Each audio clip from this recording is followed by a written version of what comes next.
సంగారెడ్డిలో బోనాల పండుగను ఘనంగా నిర్వహించారు. టీపీసీసీ వర్కింగ్ ప్రెసిడెంట్ జగ్గారెడ్డి ఆధ్వర్యంలో వేడుకలు జరిగాయి. 40 ఏళ్లుగా జగ్గారెడ్డి ఆధ్వర్యంలో బోనాల వేడుకలు నిర్వహిస్తున్నారు. ఈ సందర్భంగా జగ్గారెడ్డి సరదాగా స్టెప్పులేసి ఆకట్టుకున్నారు.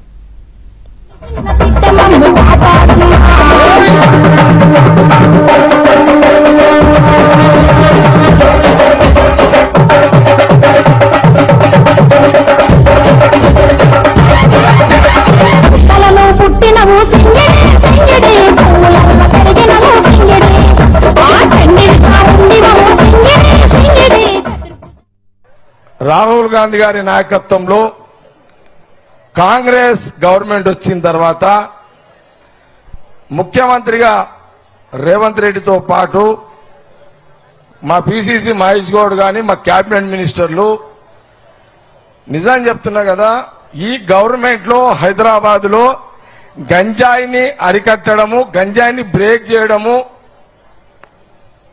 కాంగ్రెస్ గవర్నమెంట్ వచ్చినాకనే హైదరాబాద్ కంట్రోల్ చేశారు. పోలీస్ అధికారులు కూడా హైదరాబాద్ తో పాటు సంగారెడ్డి ప్రాంతంలో ఎక్సైజ్ డిపార్ట్మెంట్, పోలీస్ డిపార్ట్మెంట్ కూడా మిగతా రాష్ట్రాల నుంచి వచ్చే గంజాయిని కూడా తెలియకుండానే బ్రేక్ చేసేసారు. ఇంకా చేస్తున్నారు. ఇంకా సంగారెడ్డి నియోజకవర్గముతో పాటు మీడియా ద్వారా చూస్తున్న ప్రతి ఒక్కరికి నేను చెప్పదలుచుకున్నది ఏంటంటే, సిగరెట్లు తాగే వాళ్ళు అందులో గంజాయి ఉందా లేదా చెక్ చేసుకోండి.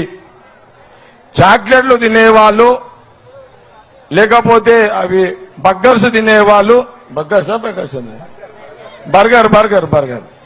బర్గర్ తినేవాళ్ళు దాంట్లో కూడా మత్తు పదార్థాలు పెడుతున్నారంట. అలాంటివి కూడా జాగ్రత్తగా చూసి తినండి.